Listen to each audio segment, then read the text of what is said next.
What's up guys, and welcome back once again to the reviews. Today we're checking out the Sahara Gaming SG520. This is one of their newest cases and is a very budget oriented case, but however it looks absolutely fantastic in my opinion. You may agree. If you do, let me know in the comments section below. So today we're just going to give a talk through over the case and see basically what it does, what it can do, how many fans can get, all that kind of good stuff. We're going to find out what basically makes this case tick and show you how it all comes apart as well. Like I said, this is budget orientated. This is around $54.99 I believe here in the UK, and there is a version that comes with fans as well I believe. I'll put that on the screen now for you to see. So it's absolutely cheap as chips, really well priced, and so far just looking at it, it looks really good, really well priced for the money. So you're getting a lot of case for what you pay. So let's get into it, have a look around it, and basically see what it does.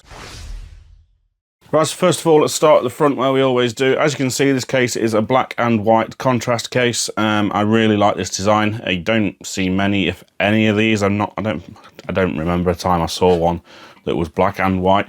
You normally black or white on these. Obviously, some of them have a little bit of black accents, but this is literally, as I said, big nice white bottom on it, black top, black sides. Makes a really nice contrast, and to me, this makes it look better for building either a black or a white system in it. Personally, I think a white system will look best in it because then you've got the contrast from the white to the black and then your white components inside. I think that'll look amazing. Unfortunately, I don't have any white components, so I won't be doing a white build in this, but I will do a black build in it and try and get some hints of white in there where I can if possible. But let's talk about the case, the SG520 from Sahara Gaming. If you've not heard of Sahara Gaming, they're well known for their sort of budget cases.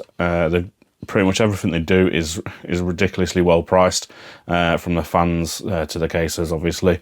So check their website out if you want to have a look at more. So let's start with the front. As you can see, it's not a dual chamber. The PSU and everything goes in the bottom on this one, but it is sort of the same design as the dual chambers like your Lian Li O11Ds and everyone else that's copied that design. It's very similar to that. However, I believe they've gone a nice direction with this one and basically shown something a little bit different, not just complete carbon copy of what Lian Li did. Although I do understand why companies do that because it sells so well. So anyway, let's talk about the front. You've got glass panel at the front, glass panel at the side. You may think that's not very good for airflow, but we'll talk about airflow very soon. So I think to get the front off on this, we're going to have to first take the side off, which is just one captive thumb screw at the back. Take the front off, you have to undo the side panel, which is a captive screw at the back. Take that side panel off. We've got tinted tempered glass, and you can see the tint there, and you can see what the difference is.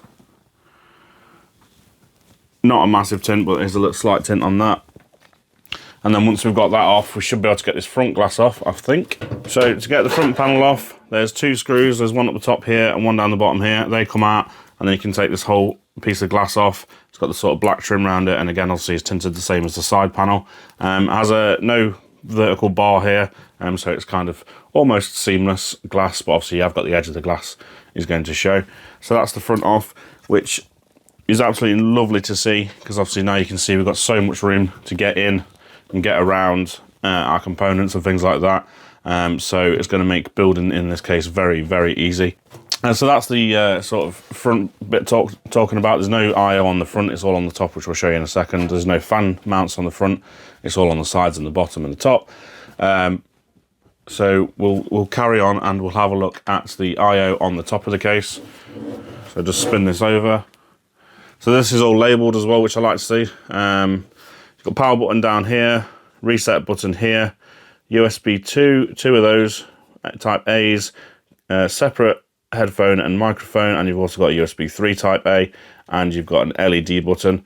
For some reason in the specs on the website it says it comes with USB-C. It doesn't, so if you read those, and obviously just bear in mind it doesn't have USB-C, which is a bit of a shame to see.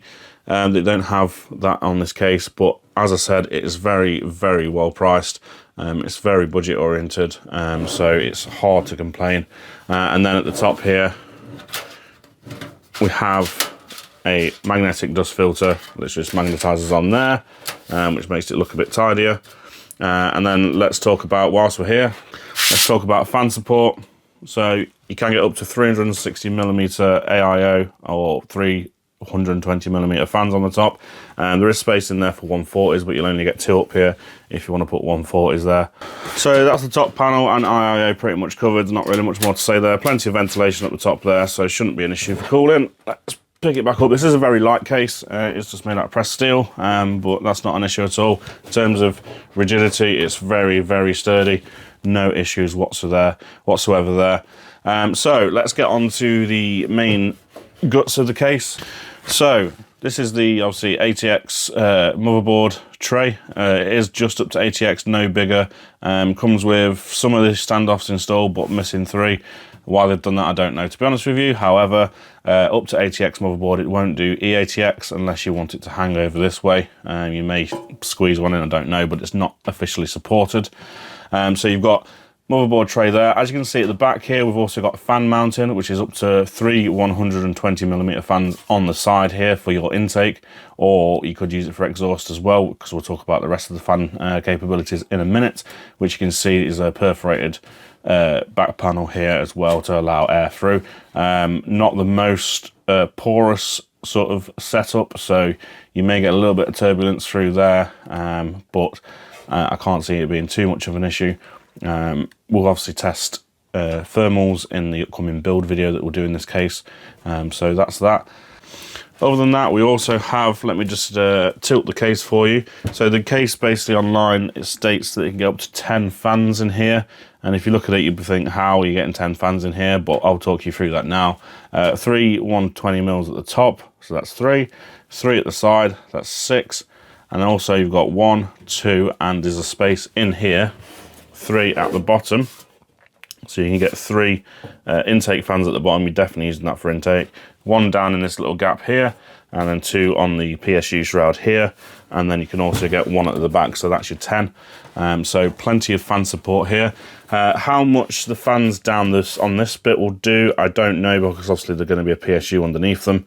But it shouldn't be too much of an issue. This one in the middle will do probably the most of the work up here, and you've also got the one at the front as well. So there's going to be plenty of, yes, there will be some obstructions to overcome, but there's going to be plenty of airflow available to this case. And like I say, if you need to, you can use the side ones for intake as well, and then have all your exhaust at the top and the back.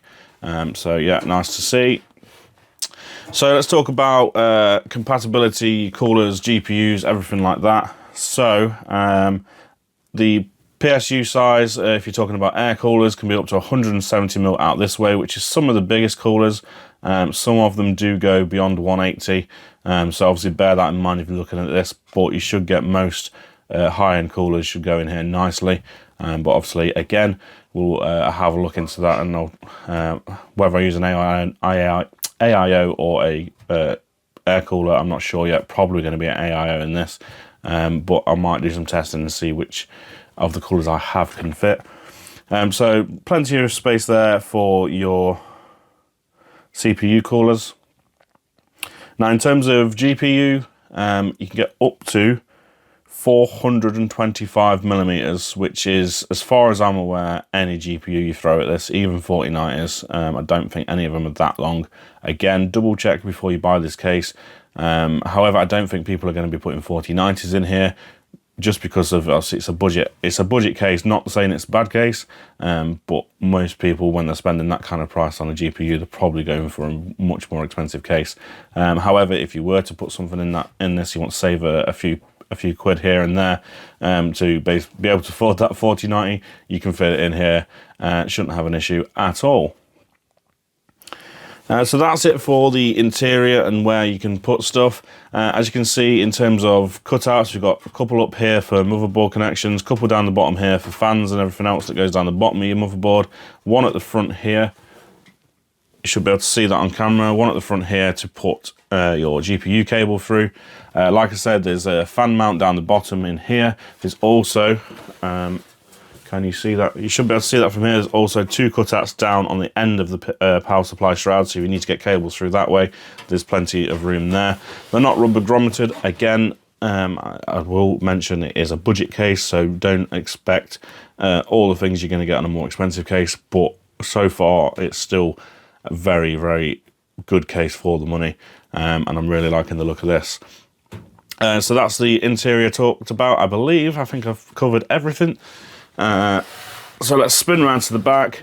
7 PCIe slots, pretty much standard stuff back here, up to 120mm fan. Sorry, 120mm fan at the back there. Sort of a locking mechanism here for your PCIe expansions. They are the ones where you just snap them out so you can't reuse them. However, you generally snap them out and never put them back in again, so I don't see that being an issue. Again, that's cost saving to make this case so well priced and easily affordable. So that's nice. PSU mount down here, which is a standard screw it in, so it'll come in from the side and screw in. That's pretty much standard. Not much more to talk about on the back there. So the other side panel, let's just undo that. 2 thumb screws, top and bottom, and then this should come away easily. Slides back, and as you can see, we've got that ventilation there again. Like I say, it isn't the most porous, but shouldn't be an issue. And here we have the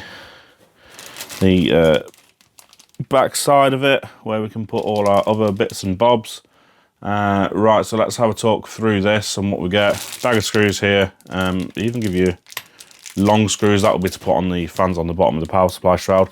Really nice to see that. A lot of cases don't do that. They allow you to put fans on the power supply shroud, but then don't give you the screws that are proper for doing it, and you have to sort of figure something out. So they gave you screws there to do that, which is really, really good. I will hopefully be populating those. So that's that bit there. In terms of storage, officially supports up to 3 SSDs or 2 HDDs. So I can see this mount here for an SSD. There isn't another one with the case. So I don't know where you'd put another one, to be honest with you. That's confused me a little bit. So you can't put one there.